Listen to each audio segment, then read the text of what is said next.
Good morning, dear children. Welcome back. In today's session, we are going to continue our discussion on Class 7, Unit 3 in History, Rise of Marathas and Peshwas, Part 4. Come, children, let us learn. Before going into today's session, let us have a recap of what we learned in the last sessions. In the last session, children, we discussed about the introduction of rise of Marathas and Peshwas. The rising power of Marathas in the southwest posed a real danger to the Mughal Empire. Shahaji Bhonsle, Shivaji's father, was an officer in the Ahmednagar state, and later Bijapur proved to be a thorn in the flesh of the Mughals. It was his son Shivaji who attained glory among the Marathas, as he could stop the Mughal Empire's expansion in the Deccan. He was a gallant fighter, army general, and a guerrilla leader. Shivaji built up a band of brave mountaineers who were loyal to him. With their help, he had captured many forts and gave Aurangzeb's commanders a tough time. The Mughal emperors had to recognize the right of the Marathas to correct the Chout attacks all over Deccan. The warfare opened opportunities for talented commanders who contributed to the vigorous expansion of the Maratha power early in the 18th century. There were many factors responsible for the rise of Marathas. The physical features of the Maratha country developed certain peculiar qualities among the Marathas which distinguished them from the rest of the people of India. The rocky mountains and terrain gave protection to the Marathas from invaders, and it proved to be advantageous in guerrilla warfare for the Marathas. The spread of the Bhakti movement in Maharashtra helped the Maratha people develop consciousness of their identity and oneness. This promoted a feeling of unity, especially in terms of social equality among the Marathas. Gurus like Eknath, Tukaram, Ramdas were noted Bhakti saints, and Tukaram and Ramdas had considerable influence on Shivaji's life. The Marathi language and literature also served to develop unity among the people. Hymns composed in Marathi language by Bhakti saints were sung by people of all castes and classes. The Maratha administration under Shivaji. We learned that the political system consisted of three circles. At the center was the Swaraj. In the second circle, Shivaji claimed the suzerainty. He collected Chout, that is 1/4 of the revenue as protection money, and Sardesh Mukhi, an extra 1/10 as chieftain's due. In the third circle, Shivaji's only objective was plunder. The Deshmukh ruled the rural regions, and they had control over 20 to 100 villages. Each village had a headman or a patil who was assisted by a village accountant or keeper of records called Kulkarni. Shivaji's army was given utmost attention, and training was given with care. The backbone of his army was infantry, and later on cavalry grew in size and importance. Shivaji was influenced by the Mughal revenue system. 3/5 was left to the cultivator and 2/5 taken by the government. Civil cases were decided by the panchayat. Criminal law were based on shastras. Sambhuji succeeded Shivaji after the succession tussle with Anjali Datto. Akbar took refuge with Sambhuji when he rebelled against his father's Aurangzeb. Aurangzeb viewed these developments seriously and took all efforts to finish off Sambhuji. And Marathas under Sambhuji were in no position to resist the Mughals. We also learned about Shahu Maharaj. During Shahu's 40-year reign, there was an increase in the territory under the Maratha control, from which tribute was regularly extracted. Dear children, in this session we will discuss about the Peshwas. P-E-S-H-W-A. Peshwa is a Persian word meaning foremost or leader. They were appointed prime ministers of the Maratha Empire. They served as subordinates to Chhatrapati. Later, under the Bhatt family, they became the de facto leaders of the Maratha Confederacy, with the Chhatrapati becoming a nominal ruler. Dears, after the death of Aurangzeb in 1707, Shahu, the grandson of Shivaji, was released by the Mughals. Following a brief struggle with his aunt Tarabai, Shahu became the ruler with the help of Balaji Vishwanath and Dhanaji Yadav. Pleased by their help, Shahu appointed Balaji Vishwanathan and later his descendants as the Peshwas or prime ministers of the empire. The Peshwas was instrumental in securing the Mughal recognition of Shahu as the rightful heir to the Shivaji and Chhatrapati of the Marathas. Dear children, with this introduction, let us learn about the Peshwas. Balaji Vishwanath from 1713 to 1720 began his career as a small revenue official and became Peshwa in 1713. So, Balaji Vishwanath started his career as an revenue official, but he became a Peshwa in 1730. Much advice against the advice from his close circles, Shahu appointed 20-year-old Vishwanath's eldest son, Baji Rao, to occupy the office of Peshwa. Even though the people from his close circle advised Shahu not to appoint his heir of Balaji Vishwanath as a Peshwa, he did not heed to their request. He appointed a very young boy, 20-year-old Vishwanath's eldest son, Baji Rao, to occupy the office of Peshwa.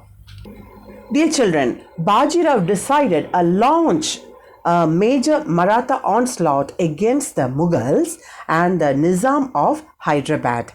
So he wanted to have a slaughter, he wanted to have a fight over the Mughals as well as the Nizam of Hyderabad.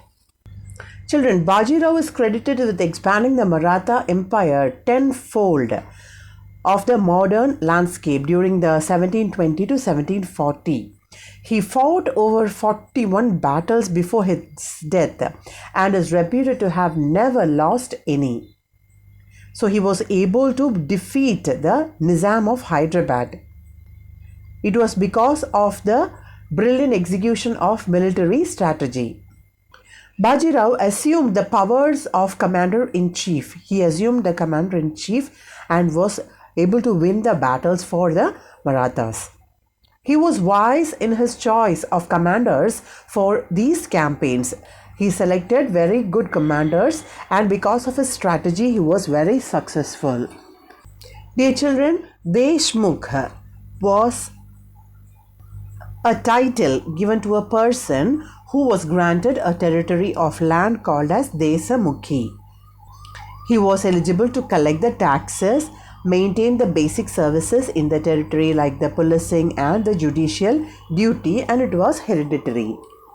So instead of relying on the Deshmukh, which was the traditional elite group, Baji Rao gave commands to the Gaikwad, Holkar and Shinde or Scindia families.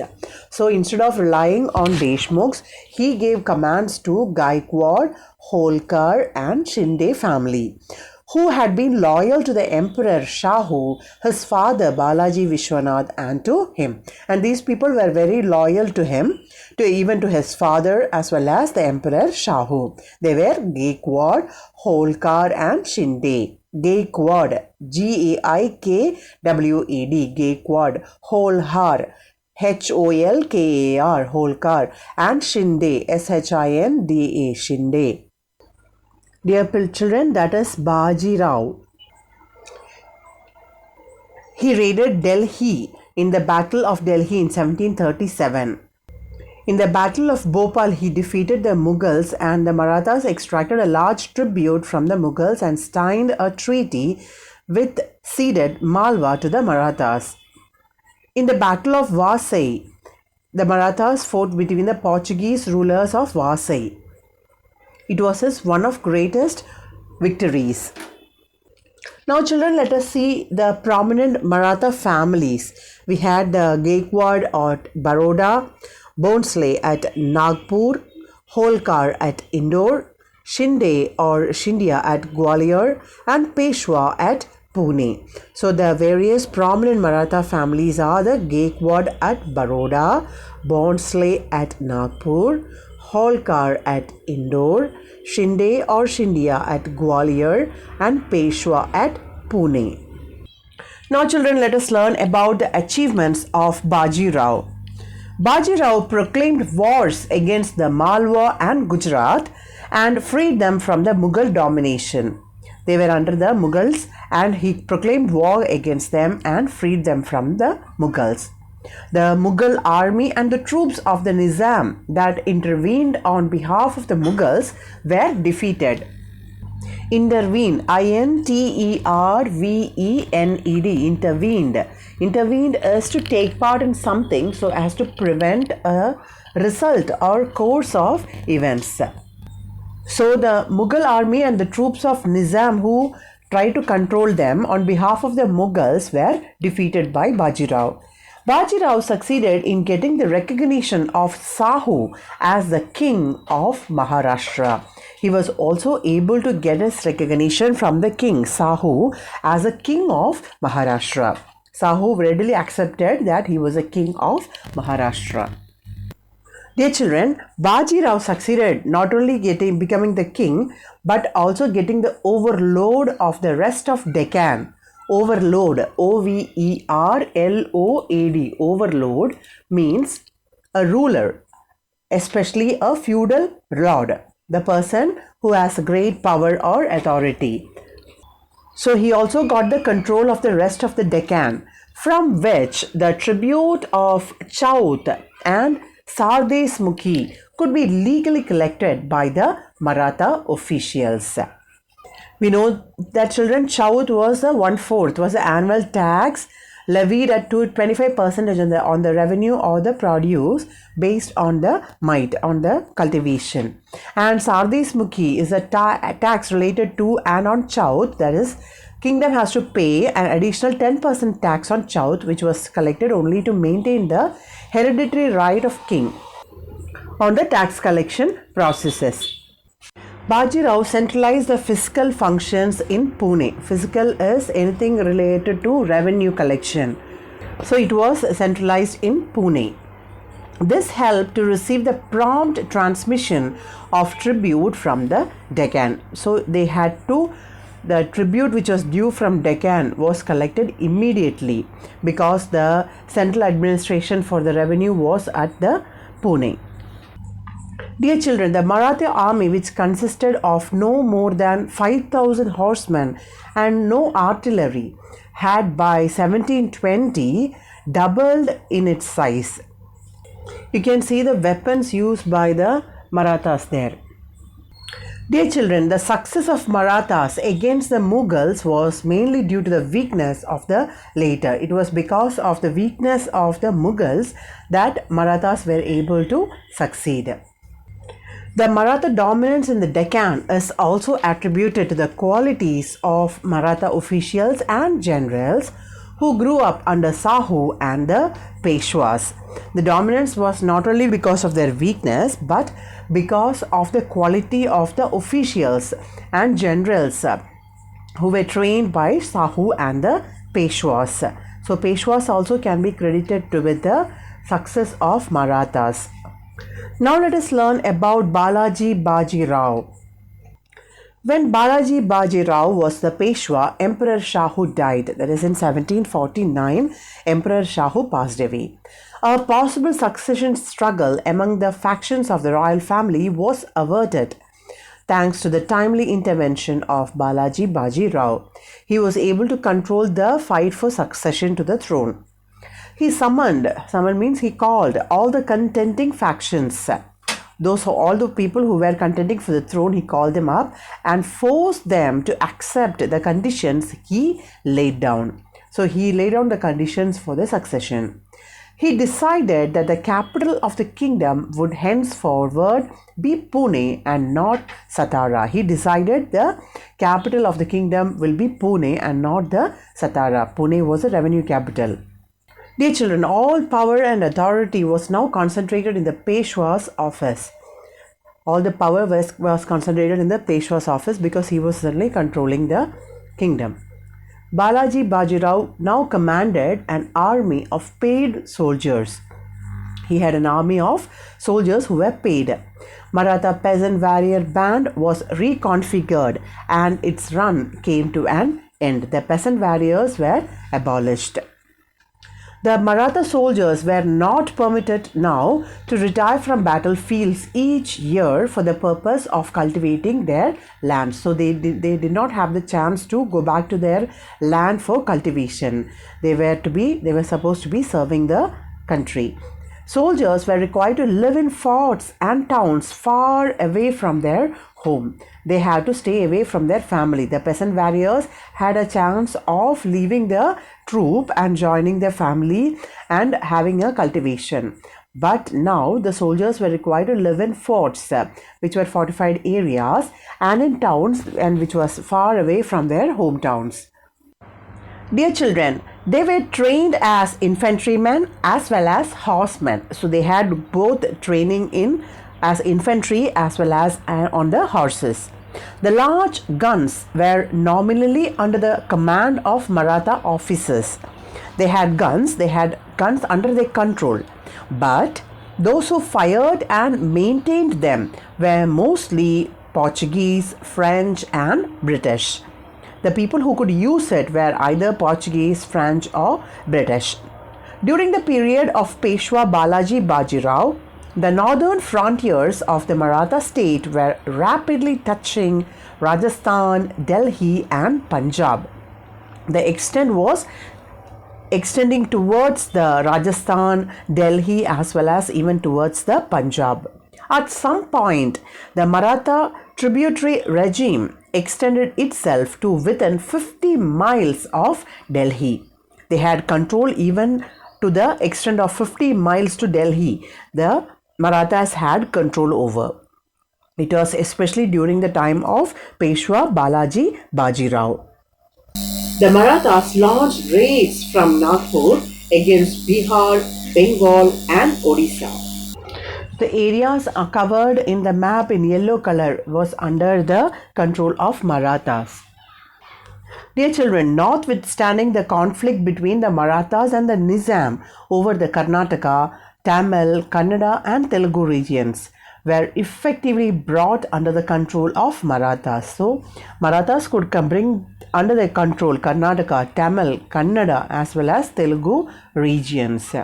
And Raghuji was able to annex Orissa and parts of Bengal permanently as he successfully exploited the chaotic conditions prevailing in the region after the death of the general Murshid Quli Khan.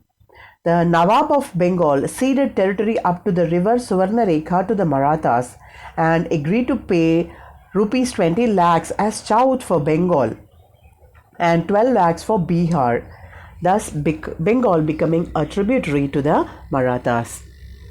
Dear children, between 1745 to 1751, plundering expeditions were launched yearly by the Maratha chieftain Rahuji Bhonsle. So Bhonsle kept on plundering from 1745 to 1755. Every year he had a plundering expedition and he was successful in everything.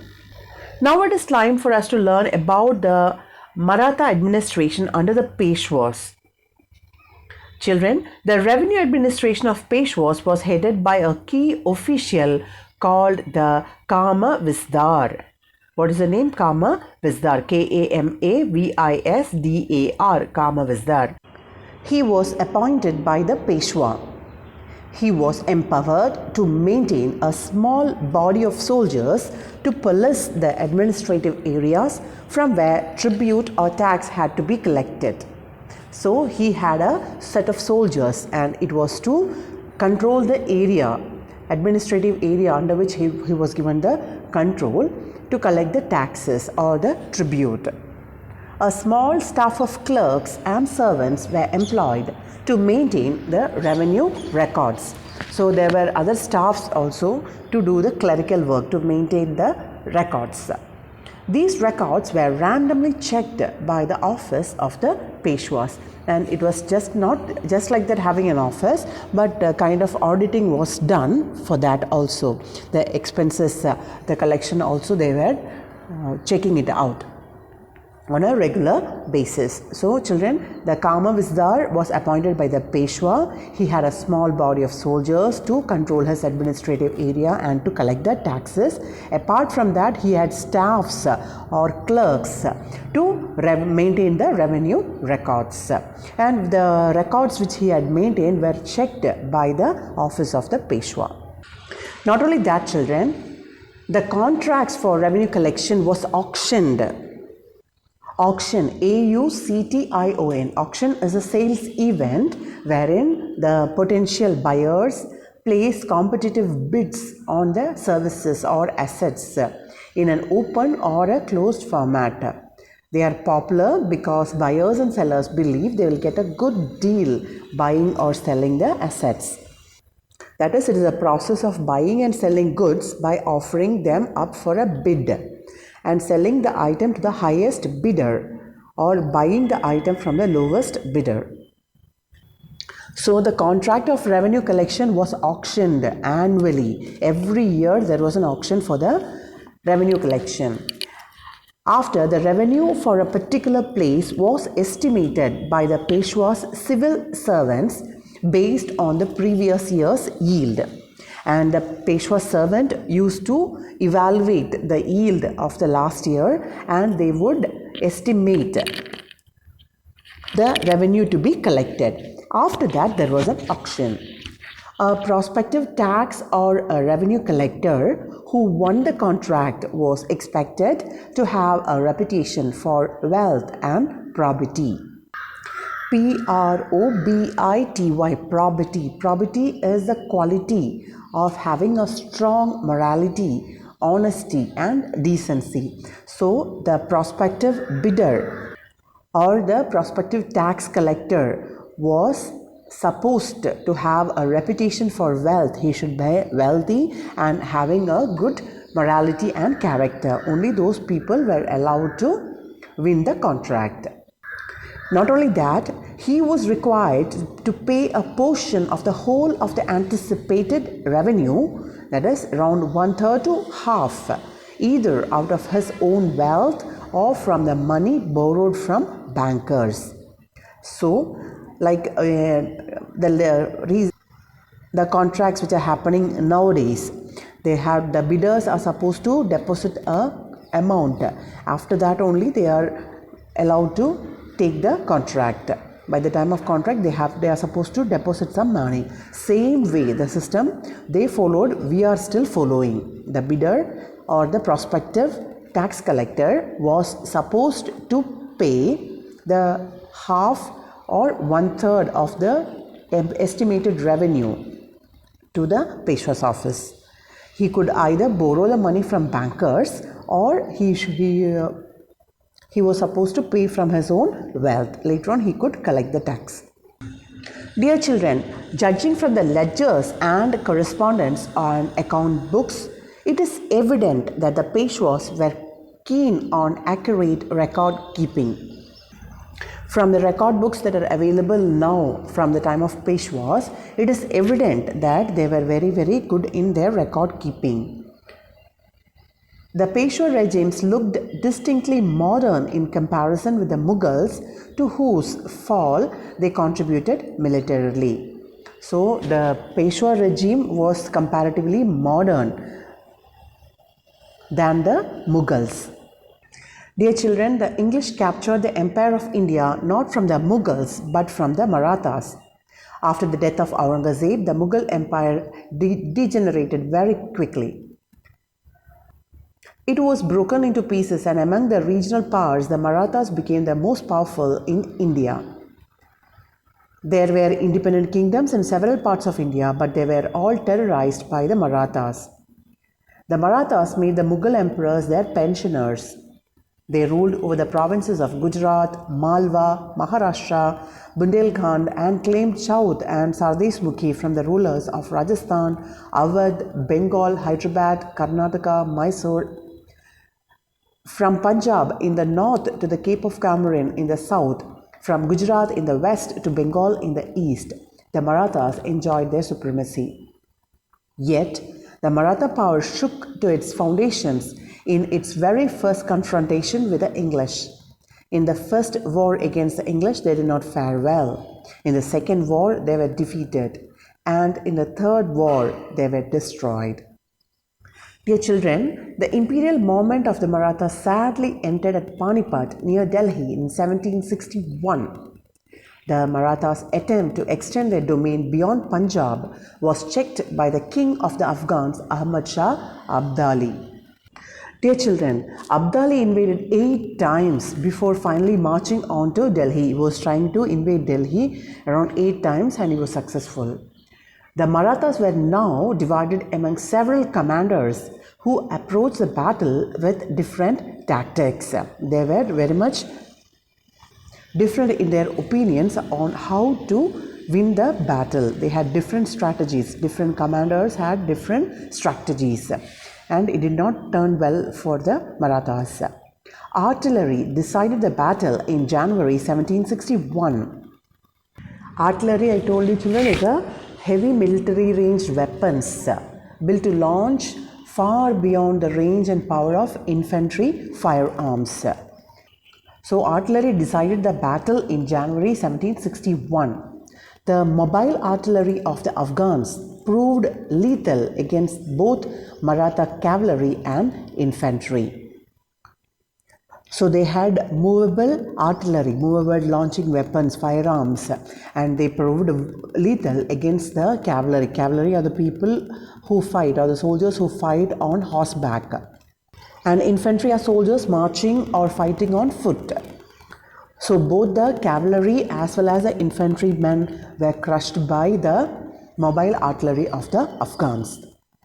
Dear children, in the ensuing battle, the Maratha army was shattered and the surviving men took around 6 months to return to Maharashtra from Panipat to report the tragedy. The extent was so much that whoever survived from Panipat, they wanted to go back to Maharashtra to report the tragedy. They had to wait, or they took around 6 months to report it. By then, Maratha supremacy over the subcontinent was effectively over.